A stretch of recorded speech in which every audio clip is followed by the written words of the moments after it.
bukan daerah rawan dan tiba-tiba terjadi bencana, bukan semata-mata, tapi itu juga ada faktor kebijakan yang salah. Contoh, ada beberapa banjir yang sekarang terjadi ini di daerah-daerah yang tadinya bukan rawan banjir dan rawan longsor. Kemudian di Kabupaten Semarang ini kan ada ancaman juga sesar rawa pening. Nah, kami bekerja sama dengan BMKG. BMKG khusus ke tanah longsor dan gempa bumi, kami minta ada pemasangan alat seismograf yang bisa memantau pergerakan itu. Dan sudah terwujud, kita tempatkan di Desa Candirejo. Ya, di situ untuk memantau pergerakan baik sesar rawa pening maupun pergerakan sesar Ungaran 1-2. Itu mungkin mohon dukungannya ketika di kebencanaan ada sedikit lah untuk BPJS lah. Jadi dalam artian kita bekerja itu ya intinya nggak mengharapkan lah, nggak mengharapkan. Tapi kan ada belakangnya BPJS kan agak nyaman lah. Tidak tercover lah ya. Tercover BPJS.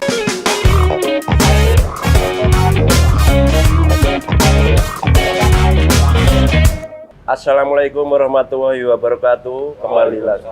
Kembali lagi di podcast Parlemen Berita Jateng.tv, dan kita sekarang ada di Selasar kantor DPRD Kabupaten Semarang. Saya sudah bersama Kepala Pelaksana Harian BPBD Kabupaten Semarang, Pak Alek Gunawan Tridiantoro. Turun Pak. Siap. Dan bersama Ketua Komisi C Assalamualaikum. Kabupaten Semarang, Mas Wisnu Wahyudi, turun. Dan satu lagi narasumber kita, relawan SAR Bumi Serasi, Mas Nur Eko. Assalamualaikum.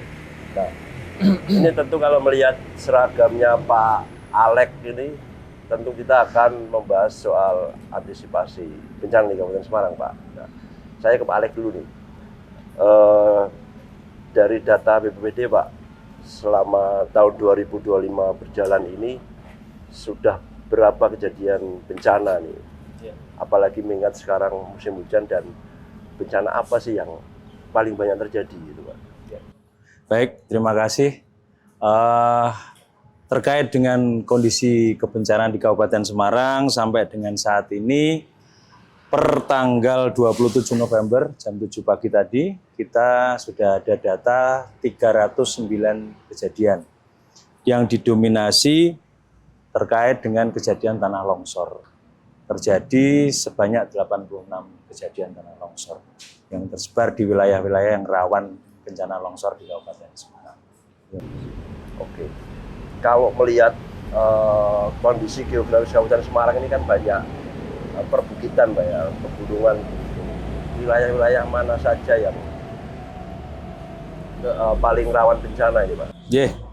Kalau untuk tanah longsor, kita ada di seputaran Kecamatan Banyubiru, kemudian Getasan, kemudian ada di Sumowono, Bandungan, Bergas, Ungaran Barat maupun Ungaran Timur. Itu yang sering terjadi kejadian bencana tanah longsor. Kemudian selain tanah longsor mungkin? Ya, jadi yang menonjol di Kabupaten Semarang ini ada tanah longsor, kemudian banjir, kemudian ada angin puting beliung.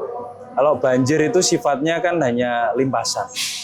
Limpasan mengingat kondisi sungai, kemudian gorong-gorong yang mungkin tersumbat atau sedimennya terlalu tinggi.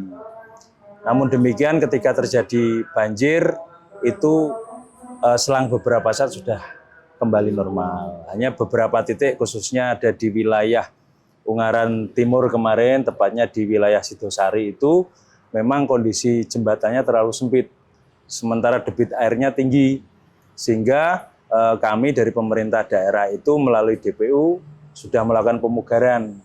Dan barang tentu itu rekomendasi juga dari DPRD Kabupaten Semarang mengingat kejadian itu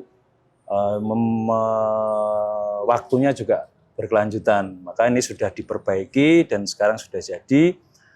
Alhamdulillah kemarin ketika terjadi hujan deras pun sudah relatif aman. Kemudian yang paling kita waspadai adalah angin puting beliung. Karena itu terjadi hampir merata di seluruh wilayah Kabupaten Semarang. Kondisinya seperti itu dan kesiapsiagaanlah yang kita sampaikan ke masyarakat untuk mengantisipasi segala hal yang terjadi. Ternyata banjir tidak hanya terjadi di dataran rendah ya, tapi dataran tinggi. Iya, banjir. Mas. Oke.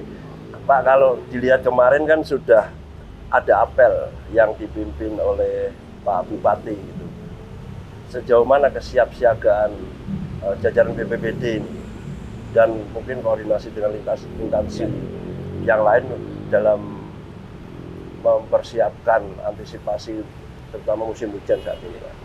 Jadi kami internal pemerintah daerah itu dengan dasar SK Bupati terkait dengan tim kaji cepat kebencanaan itu pengarahnya beliau, kemudian Forkompimda, kemudian koordinator memang dari BPBD, tetapi anggota semuanya kepala perangkat daerah. Sehingga kesiapsiagaan kita sudah meliputi berbagai macam aspek dan klaster. Demikian juga kami dengan TNI dan Polri, tak henti-hentinya meningkatkan koordinasi, komunikasi, sehingga kita bisa bersinergi. Ketika ada kejadian pun dari TNI Polri juga langsung terjun bersama kita untuk melakukan penanganan. Tidak lepas juga peran serta dari komunitas relawan yang ada di Kabupaten Semarang itu sangat-sangat membantu kami. Karena memang mereka tersebar di 19 kecamatan sehingga mereka mempunyai fungsi yang ganda. Salah satunya sebagai early warning system secara manual, juga untuk perangkat kedaruratan. Ketika terjadi bencana, mereka sudah bergerak, kami bergerak, semua stakeholder bergerak sehingga penanganan bisa lebih efektif. Tentunya selain kesiapan personel, ada kesiapan peralatan juga perlu. Kalau untuk peralatan kami sudah sinergikan di BPBD, kemudian juga di TNI Polri. Itu kemarin kita sudah melakukan pendataan dan koordinasi. Manakala terjadi kebencanaan kita bersiaga dengan peralatan kita masing-masing untuk melakukan kegiatan bersama. Demikian juga dengan PMI Kabupaten Semarang, mereka juga mensiagakan sibatnya di masing-masing kecamatan dengan peralatan yang saat ini tersedia oleh Sibat juga. Oke, saya ke Mas Wisnu nih, dari apa yang sudah dilihat wakil rakyat saat turun ke lapangan, melihat sejauh mana melihat kesiapan jajaran Pemkab Kabupaten Semarang terutama BPBD ini dalam antisipasi bencana. Ya, kami selaku mitra kerja ya, jadi dari BPBD yang salah satu tusi kami adalah bagaimana kami mensupport mitra kerja untuk memberikan dukungan anggaran terkait dengan kesiapsiagaan bencana. Jadi seperti real tadi yang disampaikan oleh Pak Alek, dari segi peralatan dan dari segi personil kami pun dalam hal anggaran selalu ingin bagaimana BPBD ini betul-betul nantinya memberikan output yang baik kepada masyarakat. Jadi kerjasama kami selama ini dalam kesiapsiagaan bencana ini memang sangat betul kami memperhatikan apa yang dibutuhkan oleh BPBD. Ya. Nah, dukungan kebijakan dan kesiapan anggaran sendiri itu seperti apa? Sudah ada BTT belum, Pak? Ya. Jadi begini Mas, kalau BTT ini memang cadangan yang biaya belanja yang dicadangkan untuk bencana yang sifatnya darurat. Namun demikian itu bukan menjadi, kami hanya mengawasi saja terkait dengan penggunaan anggaran tersebut, tapi SK daripada tanggap darurat ini sendiri yang menentukan adalah Pak Bupati. Kalau mungkin ada hal dalam yang saat ini mungkin masyarakat itu merasakan bahwasanya ini ada longsor, tapi kok kenapa kami tidak bisa menerima bantuan dan lain sebagainya, ini memang sifat daripada darurat ini sendiri. Memang BPBD juga tentunya sudah bergerak cepat dalam hal menentukan tanggap darurat ini. Dia sudah langsung, kalau ada contoh nih, di daerah kami kemarin di Kelurahan Candirejo itu ada longsor jalan ya Pak Alek, yang pada waktu itu memang kami juga di telepon masyarakat, BPBD langsung saya telepon juga ke sana dan melihat tentunya kondisi jalan ini layak dan tidak untuk mendapatkan bantuan tentunya ada di ranahnya Pak Bupati. Jadi ngaten kalau BTT, tapi anggaran yang untuk menunjang kegiatan dalam arti kegiatan BPBD memang ada di ranah kami selaku mitra untuk bersama-sama duduk untuk menentukan anggaran. Oke. Jadi mungkin orang lihatnya kan yang paling sering hadir di lokasi bencana BPBD. Kemudian padahal kan ada waktu yang panjang dalam hal apa ya, menyiapkan anggaran, proses kebijakan itu. Dan kalau dari sisi DPRD Kabupaten Semarang sendiri, Mas Wisnu, ada ini enggak apa dukungan politik atau regulasi yang mungkin bisa diberikan untuk memperkuat peran BPBD? Ya, jadi seperti tadi yang di depan saya sampaikan. Jadi terkait dengan bencana ini memang kita tidak bisa menerka kapan datangnya, dan sebetulnya saya sebagai seorang politik tidak hanya berpikir secara politik saja terkait dengan anggaran, tapi karena ini bencana yang memang harus betul-betul pemerintah daerah sendiri ini memang support dalam hal ini. Karena bencana di sini sekarang ini kita tidak bisa memilah karena faktor alam saja, Mas. Jadi banyak sekali faktor yang non alam. Ya, misalnya contoh sedikit terkait dengan sungai yang tercemar oleh limbah, itu juga salah satu faktor unsur bencana itu yang disebabkan bukan karena alam. Jadi bencana ini faktornya itu tidak hanya dari alam saja, tapi dari human error, manusia sendiri, dan tentunya pemerintah sendiri sekarang ini dengan banyaknya lahan yang beralih fungsi, itu yang salah satu faktor juga menyebabkan bencana banjir, longsor.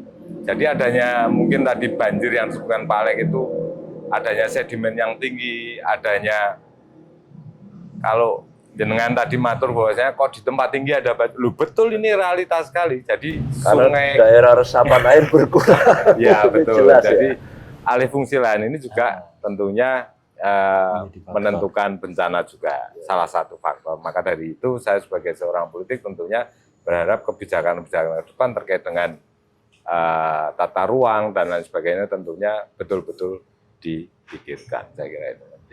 Jadi orang kebiasaan buruknya membuang sampah di sungai, Nah, salah satunya juga itu. Jadi bencana juga banjir kan. Oke, saya ke Mas Nur Eko nih dari relawan Bumi Serasi. Mas Eko, relawan ini berasal dari latar belakang mana saja? Untuk relawan latar belakang macam-macam. Ya dari anak jalanan juga ada, yang sudah bekerja juga ada. Terus dari teman-teman yang latar belakangnya juga macam-macam. Jadi ini tergerak oleh kemauan bersama untuk membantu gitu ya. Apa sih yang memotivasi ini untuk para relawan untuk terus turun dalam penanganan bencana, membantu sesama ini?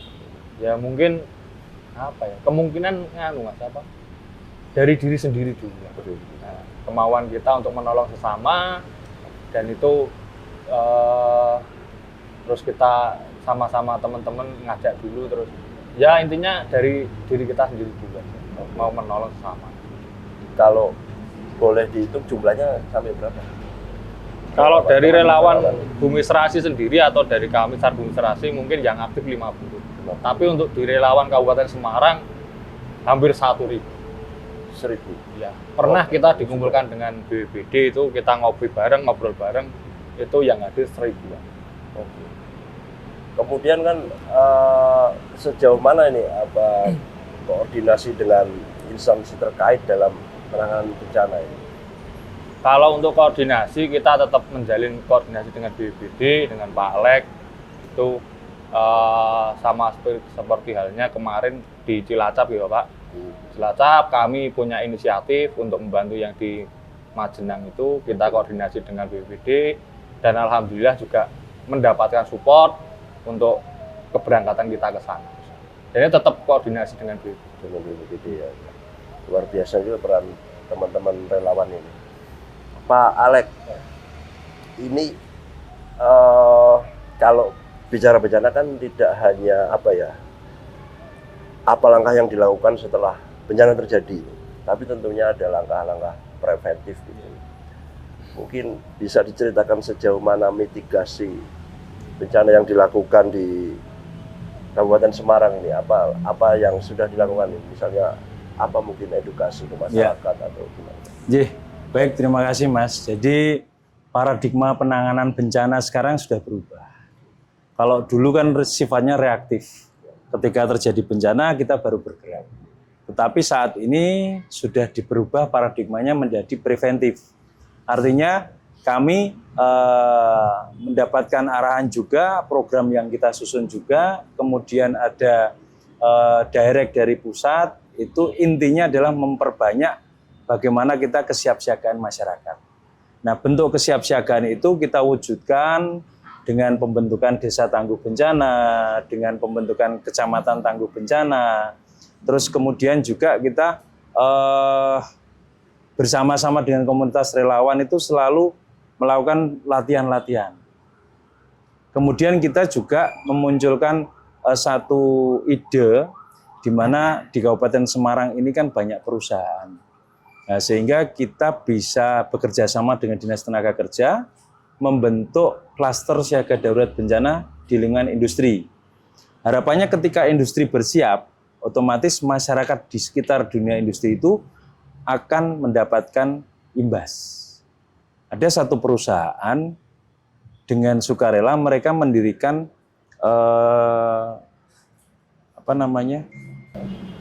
Posko atau cadangan air. Oh, cadangan air. Ya, cadangan air. Sehingga ketika terjadi kebencanaan, air itu bisa diambil 24 jam bisa digunakan, terus volumenya juga tidak terbatas, sehingga ada kebakaran atau mungkin ada longsoran, kita perlu penyemprotan. Mereka sudah dengan sukarela memberikan support bantuan berupa air. Ini bagian CSR mungkin ya? Ya. Okay. Artinya yang kami garis bawahi di sini adalah kita menggandeng banyak mitra karena kebencanaan itu merupakan urusan bersama, baik pemerintah, masyarakat maupun dunia usaha. Tidak hanya tanggung jawab BPBD semata. Betul. Siap, ya. Jadi kami pun banyak mendapat masukan dari komisi DPRD, kemudian juga dari stakeholder lain terkait bagaimana sih kita meningkatkan ketahanan daerah di wilayah Kabupaten Semarang. Karena yang kita cari adalah kalau bencana itu mungkin ditahan tidak bisa. Karena datang sewaktu-waktu di saat kita mungkin tidak siap. Tapi yang paling kita wujudkan adalah kesiapsiagaan kita untuk pengurangan risiko bencananya. Dan meminimalkan korban kalau bisa nggak ada lah tentunya ya Pak. Ya. Lalu apa tantangan terbesar yang dihadapi BPBD misalnya dalam mengkoordinasikan peran elemen-elemen terkait ini dalam penanganan bencana? Ya, sudah barang tentu yang utama adalah pemahaman dari mereka khususnya di masyarakat itu memang tidak mudah. Tetapi kami mempunyai langkah-langkah. Yang pertama kita juga menggandeng relawan untuk sama-sama sosialisasi, kemudian stakeholder lain dalam hal ini mungkin dinas OPD se-Kabupaten Semarang, karena mereka punya jaringan ke bawah, sehingga kita gunakan juga untuk memberikan informasi. Ya, satu contoh dengan unsur kesehatan, mereka ada kegiatan. Kemudian di unsur kegiatan itu dimasuklah kami sebagai salah satu pengisi kegiatan untuk memberikan sosialisasi tentang penanggulangan bencana. Sehingga harapan kami kan bisa menyebar ke seluruh masyarakat. Selain kita gunakan yang di Istana tadi, juga menggunakan ke teman-teman relawan yang ada di Kabupaten Semarang. Ya, saya tertarik tadi dengan istilah early warning system secara manual yang ternyata melibatkan teman-teman relawan ini. Kalau bicara early warning system kan pasti mindsetnya itu alat gitu ya, yang untuk deteksi bencana. Misalnya di tanah yang rawan longsor, wilayah rawan longsor itu ada sensornya. Ini tentu ini bentuk early warning system yang baru atau bagaimana Pak Alex? Jadi early warning system itu kalau alat memang kita sudah tempatkan di titik-titik yang rawan. Longsor misalkan di Wirogomo, Sepakung itu juga kita tempatkan early warning system. Kemudian ya sensor berupa alat. Kemudian di Kalongan yang longsor kemarin juga kita tempatkan satu alat early warning system. Kemudian di Kabupaten Semarang ini kan ada ancaman juga sesar rawa pening. Nah, kami bekerja sama dengan BMKG. BMKG khusus ke tanah longsor dan gempa bumi, kami minta ada pemasangan alat seismograf yang bisa memantau pergerakan itu. Dan sudah terwujud, kita tempatkan di Desa Candirejo.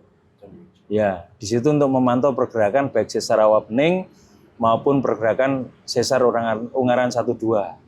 Sehingga bisa menjangkau manakala ada pergerakan yang membahayakan, ya, itu kita bisa mensosialisasikan secepatnya kepada masyarakat. Nah, terkait early warning system manual ini kan kami menggerakkan dari sisi human-nya, masyarakat, relawan.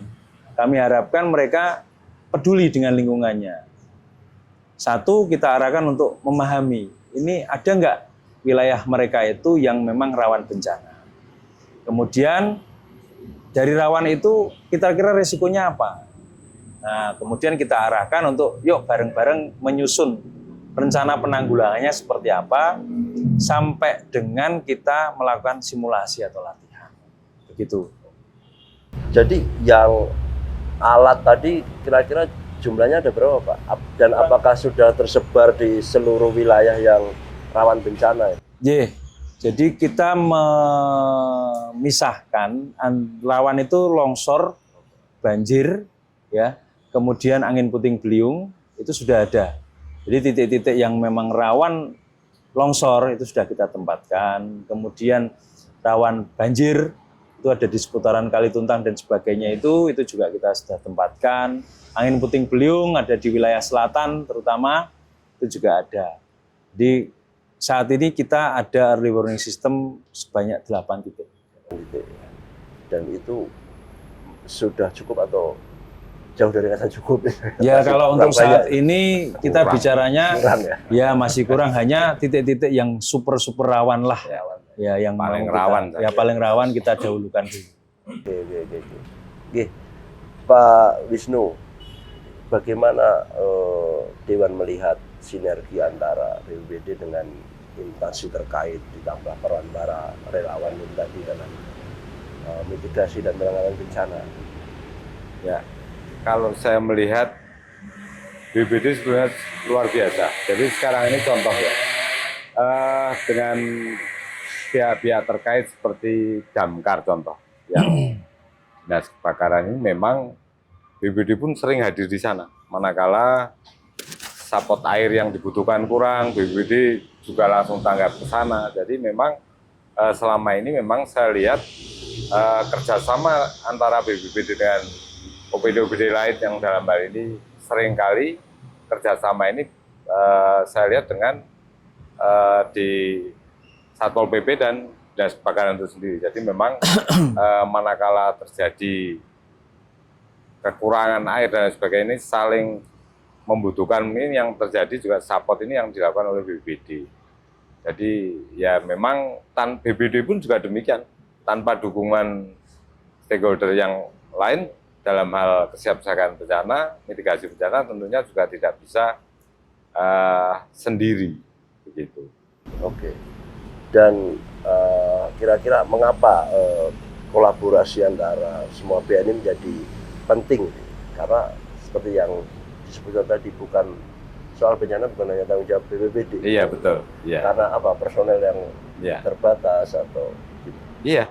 Ya dari segi kebijakan tentunya kalau saya melihat memang BPBD ini memang ya membutuhkan stakeholder yang lain seperti tadi awal saya sebut bahwasanya bencana itu tidak bisa ditangani oleh BPBD sendiri. Tapi dalam hal kesiapsiagaan ini tentunya butuh juga dari dinas lain dalam hal kebijakan juga.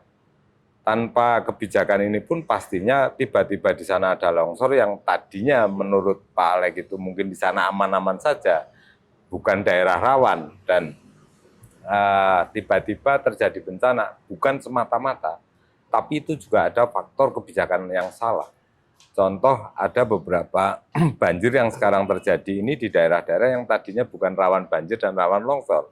Dulu tidak pernah ada banjir. Iya, betul. Iya. Banjir bisa. Ya, itu yang memang butuh dukungan yang lain dalam hal kebijakan terkait dengan penentuan izin dan lain sebagainya. Nah, ini memang tidak hanya sebatas itu saja, tapi terkait dengan dukungan moral yang lain tentunya, karena Pak Alex ini juga pastinya dengan tenaga yang terbatas sekarang yang dia miliki, dengan sumber daya manusia yang ada di BPBD ini tentunya juga tidak bisa merantasi. Kita tidak berharaplah bencana itu terjadi secara skala besar, enggak. Tapi manakala itu terjadi di beberapa wilayah, wah bingung, relawan pun mungkin juga tidak akan mengatasi. Gitu Mas. Jadi memang selalu keterkaitan dengan melibatkan stakeholder yang lain, saya kira begitu.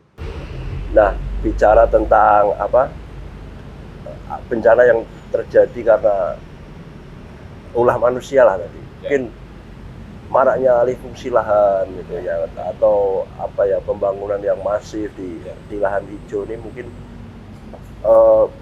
sejauh mana DPRD ini menentukan RT RW dalam rangka untuk antisipasi bencana ini? Sampai sekarang Mas, kita melihat untuk rencana detail tata ruang dengan adanya Perda tata ruang yang baru tahun 2024 yang lalu, yang sekarang ini masih berjalan terkait dengan rencana detail tata ruangnya. Jadi memang belum seluruh kecamatan ada RDTR-nya. Tapi ini sudah berjalan, mudah-mudahan di tahun depan 2026 ini sudah clear semua, karena itu kebetulan juga ada di mitra kami di Komisi C, di Dinas Pekerjaan Umum, dan tentunya juga bekerja sama dengan Dinas Lingkungan Hidup terkait dengan KLHS-nya. Nah ini memang tanpa Dinas Lingkungan Hidup sendiri pun juga DPU juga tidak bisa jalan. Nah, harapannya ini di mitra kami ini saling bekerja sama, saling berjalan memang. Jadi di situ kalau saya melihat berubah alih fungsi lahan ini memang kita melihat sekarang ini kenapa sih kok dulu itu tidak pernah adanya bencana yang seperti nek biyen Kota Semarang itu bilang lah Ungaran banjir, Semarang kelep kan. Tapi sekarang Ungaran kelep, Semarang malah nggak banjir kan begitu Mas. Dulu Tembalang itu juga nggak banjir, dan sekarang ada yang beberapa wilayah juga terendam gitu. Jadi begitu ya. Ya. Ini penting karena banyak industri juga kan di sini. Mungkin itu yang perlu mensinkronkan untuk tata ruang. Jadi tata ruang memang perlu betul-betul sangat, itu memang faktor yang paling utama. Kalau saya melihat sekarang ini banyaknya seperti sedimentasi, contoh yang ada di Kali Garang. Dulu itu saya selama sekian tahun, dari tahun 2000 tidak pernah melihat banjir bandang yang terjadi seperti di Kali Garang kemarin nih Pak Alex. Di Semarang ya? Ya. Kota Semarang. Di Ungaran. Oh, di Ungaran. Oh, kalau Kota Semarang saya enggak heran kalau Semarang banjir rob itu enggak heran. Tapi kalau di Ungaran itu sampai terjadi banjir bandang. Iya, di Bandung kan juga kan banjir. Oh iya, betul. Makanya itu kan salah satu dari pembangunan yang salah juga. Manakala drainase yang kurang pas, makanya saya sering sekarang menyampaikan juga dengan SDA.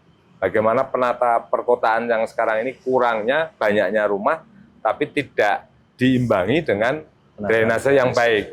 Saya kira itu yang sangat betul-betul berpengaruh dalam hal mengatasi, karena sekarang ini kalau banjir itu tidak dituntaskan, berdampak ngefek pasti ke yang lain. Iya, itu pasti. Jadi perekonomian itu juga kurang baik dan lain sebagainya. Nah, ini memang saling berkaitan.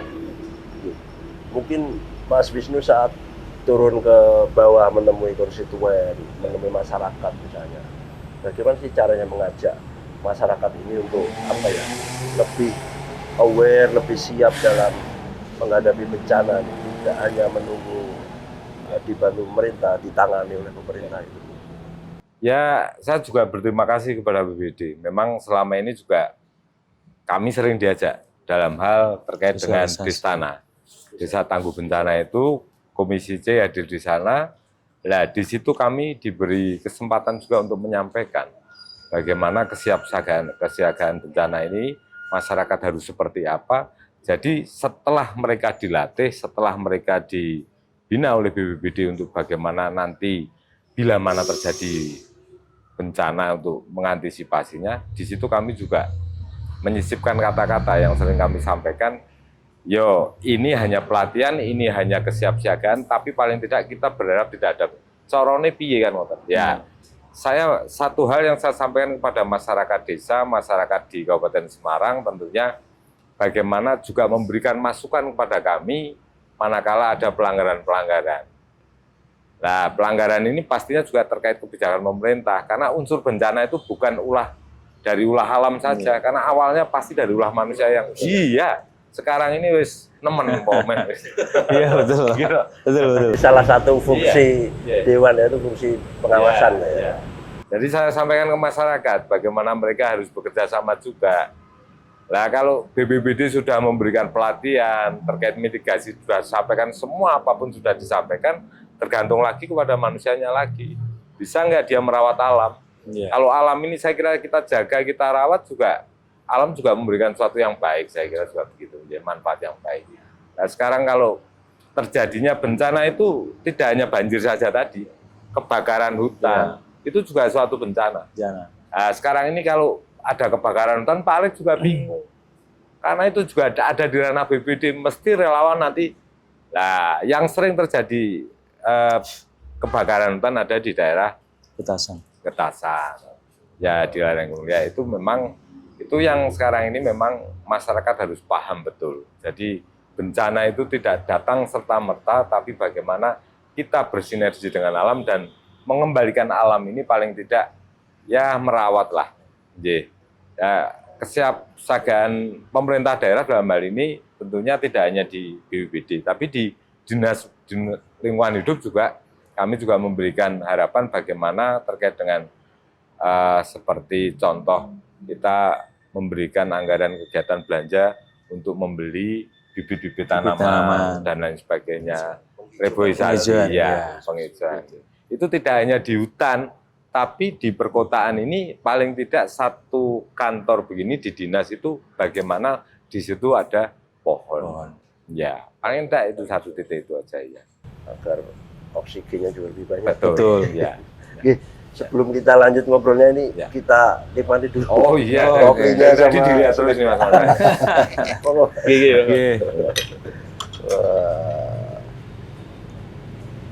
jadi di belakang juga ada angkringannya nih ya, Mas Wisnu. Wah, kopi yang nikmat. Mas Eko, relawan ini kan apa ya? Biasanya datang lebih dulu, paling awal di lokasi bencana dan paling tahu lokasi ya, paling tahu medan gitu ya. Nah, ada nggak pengalaman-pengalaman yang unik atau berkesan yang bisa diceritakan saat turun di menolong korban bencana, saat turun di lokasi bencana? Unik mungkin apa ya? Ya uniknya juga ada, mungkin agak-agak unik, nyeleneh lah. Kita mencari di lokasi itu tidak ketemu 1 hari, 2 hari, 3 hari, katakanlah mencari orang yang hilang. Dan nanti hari keempat, hari kelima ketemunya di situ. Ini yang bencana apa? Kemarin pencarian orang hilang itu. Oh, pencarian orang ya, hilang. Yang di Truko, Pak. Oh, Truko. Yang di Truko, yang mbah-mbah itu.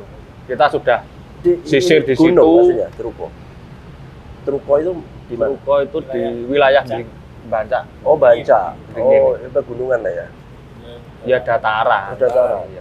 Ini orang gila. Ya. Karena dari kami kan juga ada yang basic atau apa itu kan kita juga di tim SAR pencarian pertolongan itu. Ya. Jadinya ketika sudah mendapatkan informasi seperti tersebut, kita relawan yang pengennya menolong, kita membantu, kita ke sana. Ya kita koordinasi dengan BPBD seperti gimana arahannya. kita cari di sana 1 hari, 2 hari, 3 hari nggak ketemu, ketemunya di situ. Di hari keempat. Ya, mungkin hari keempat Nah, itu itu- ketemunya di situ. Nyelenehnya karena apa? Ya, kita nggak tahu. Bau-bau mistis. Kita nggak tahu kalau itu. Oh gitu ya. Iya. Jadi katanya kenapa sih mbahnya ini hilang? Lebih karena apa penyebabnya? Mungkin Nggak tahu arah atau lupa apa? arah. Lupa arah. Kalau kemarin tuh lagi itu apa? Mau pulang tapi lupa jalurnya. Kayak diputer-puter kayak atau gimana itu. Oh, gitu Cuma ya. di situ. Nah, wong Jawa bilang kan kena oyot memang. Ya, Oh iya. kalau limang. Oyot Muter-muter aja. Muter-muter di situ aja. Iya. Iya. Ya, saya penasaran kalau pendaki gunung sering hilang itu terpisah dari rombongan tuh biasanya karena apa sih? Ya mau balam kalau itu. Karena itu Ya, hilang. muatan Karena lokal. muatan lokal situ kan juga kita nggak tahu. Ya kadang naiknya beramai-ramai tiba-tiba Hilang terpisah satu, terus dia ya, itu. kayak kalau setelah ditemukan pengakuannya muter-muter Nah, di jalan yang sama gitu ya. iya. Iya. Terus apalagi kira-kira yang ini? Ya mungkin kalau yang aneh-aneh ya kayak gitu. Yang itu ya. Ya. Oke. Tantangan apa sih yang sering dihadapi relawan? Kalau Saat tantangan bencana. di kebencanaan mungkin enggak begitulah. Tantangannya di rumah. Ya. Karena Izin istri pesan ya? senior kami itu sebelum kita menolong orang lain, tolonglah dirimu sendiri ya di rumah itu. Ya di rumah. Iya, karena ati karep bondo cupet kan nggih repot. Oh begitu. Iya kan? Bukan karena medannya yang sulit Enggak, atau mungkin apa, kalau ya. Medan atau apa bisa lah kita lah. Bisa ya. Tapi di rumah itu. Nah, yang di rumah yang repot itu. Nah, apa yang kira-kira membuat teman-teman relawan ini terus mau memberikan kontribusi ini, walaupun mungkin ada resiko yang harus dihadapi, termasuk harus mengorbankan tenaga, waktu, materi. Ya mungkin itu tadi keinginan diri sendiri dulu itu, kemauan kita mau menolong sesama. Yang intinya itu. Dan teman-teman yang lain Ya, juga bergerak teman-teman yang lain sama. Faktor kamanungsan. Nah, nggak usah ya. Ya, faktor kamanungsan yang Iya, dominan iya, di iya. situ. Luar biasa. Oke, Pak Alek. Siap. Nah, sejauh mana sih BPBD melibatkan masyarakat, relawan dalam tanggap bencana ini? Jadi kami dari mulai pra-bencana, kesiapsiagaan kita sudah libatkan, seperti kita ada tugas untuk pengamanan Lebaran, Natal dan Tahun Baru. Itu kita melibatkan komunitas relawan untuk bersama-sama dengan kita. Kemudian ada anggaran yang memang keluar dari situ pun teman-teman juga mendapatkan hak yang sama. Dan kita support dengan logistik untuk kegiatan itu. Kemudian kita sering adakan kayak ngopi bareng, ngobrol begitu dengan teman-teman, dengan komunitas masyarakat, bagaimana sih mensikapi kondisi yang ada. Jadi kita lebih ke faktor human-nya yang kita tengkuh. Ya, kalau sisi materi mungkin tadi dari Mas Eko sampaikan, karena faktor kamanungsanya mereka lebih dominan, sehingga berpikirnya tidak ke arah itu. Tidak ke arah materi lah. Ya, yang penting omah itu masih pawonnya murup bahasanya ya, ngebul, mereka tetap gas gitu. Oke. Jadi ada seorang relawan itu, dia sudah nyaman bekerja sebagai bengkel di sebuah bengkel resmi sepeda motor begitu. Nah, ketika mereka bekerja, nilai kamanungsanya itu kurang bisa tersalurkan. Akhirnya dengan skill, ya, dengan skill yang dia punyai, dia rela buka di rumah. Buka di rumah, kemudian dengan peralatan yang ada dia sudah buka. Harapannya ketika ada kegiatan kamanungsan itu tadi, kerelaan itu tadi, dia bisa berpartisipasi. Waktunya lebih fleksibel Iya. daripada kerja di Kondisinya memang seperti itu. sampai segitu ya. Iya. Luar biasa. Pak Alex, saya kan tertarik dengan temuan sesar rawapening tadi ya. Nah, di Semarang kan juga ada sesar Kaligarang. Ini kan apa ya? Membuat orang mungkin agak sedikit kaget gitu. ternyata selama ini kita tinggal di daerah yang apa ya, resikonya tinggi. Anje-anje pucuk ingri ya, Pak. Anje-anje pucuk ingri. Ini udah gawat ya. Ya, artinya dengan resiko gempa yang tinggi, megatrust gitu ya. Kalau dari data yang mungkin diinput teman-teman peneliti ini, seberapa besar resikonya? Kalau kita melihat secara luasnya memang risikonya ketika ada pergeseran lempeng itu kan pasti mengakibatkan risiko yang besar. Tapi harapan kami, harapan kita semua kan dengan adanya alat pemantau, kemudian kita bisa memonitor. Sekecil apapun ada pergerakan, kita selalu sosialisasikan. Nah, artinya di sini kan kesiapsiagaan kita yang terus dijaga. Karena kebencanaan itu tidak bisa kita prediksi, karena itu hanya sebuah potensi. Tapi dengan kita banyak berdoa, dengan kita mungkin tadi sepakat dengan Pak Wisnu, kita pelihara alam, harapannya kan alam juga akan menjaga kita. Dan itu tidak hanya sekedar slogan, karena kita bicara pakai roso pangroso itu pasti alam pun punya roso pangroso. Jadi itu posisinya lempeng apa di dalamnya rawa pening itu, di dasar itu hanya sebutan sesar rawa pening.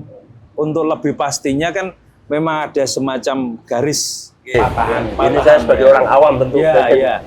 Jadi secara peta kebencanaan itu akan terlihat.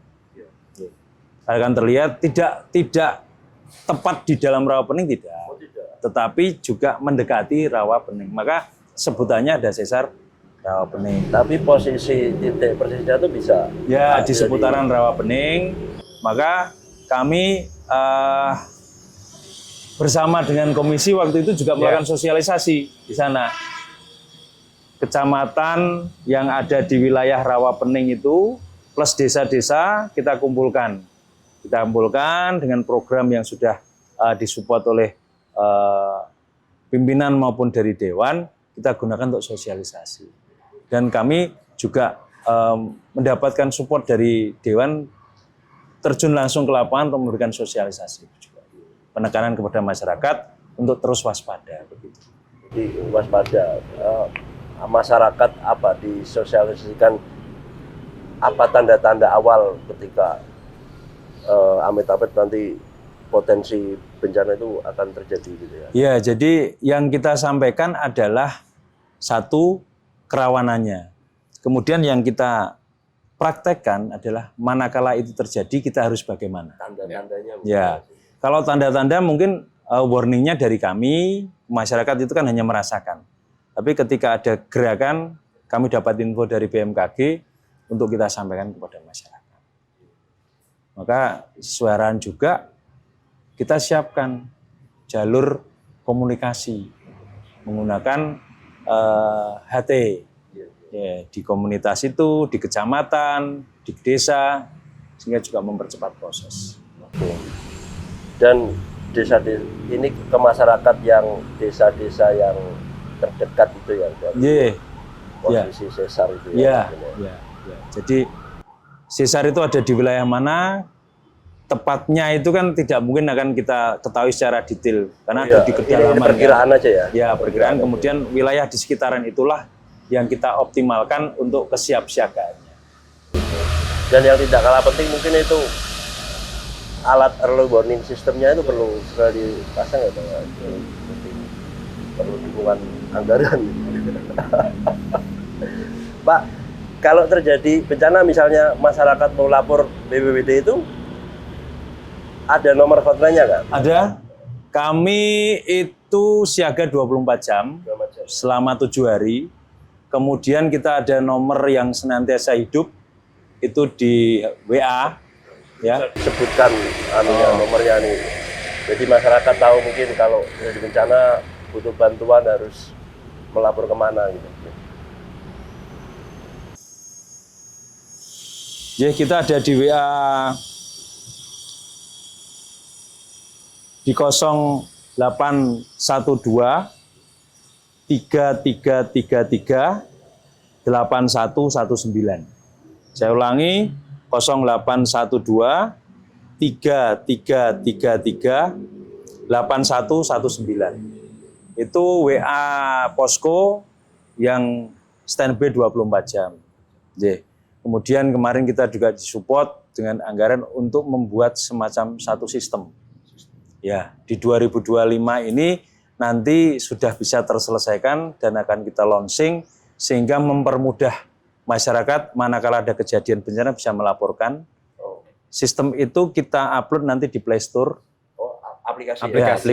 Aplikasi di Play Store bisa di-download gratis oleh masyarakat.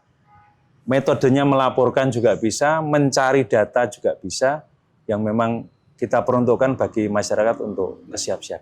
Oke, Pak Alek katanya membentuk banyak desa tangguh bencana, Destana ya.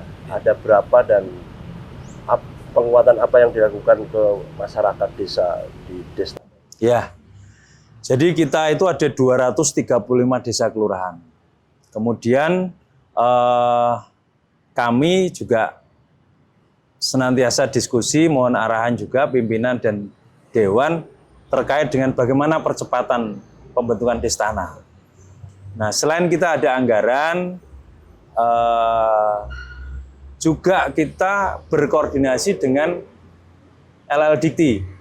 Jadi lembaga terkait dengan perguruan tinggi memunculkan satu terobosan bahwa kita penyelenggaraan Destana, KKN mandiri, KKN tematik.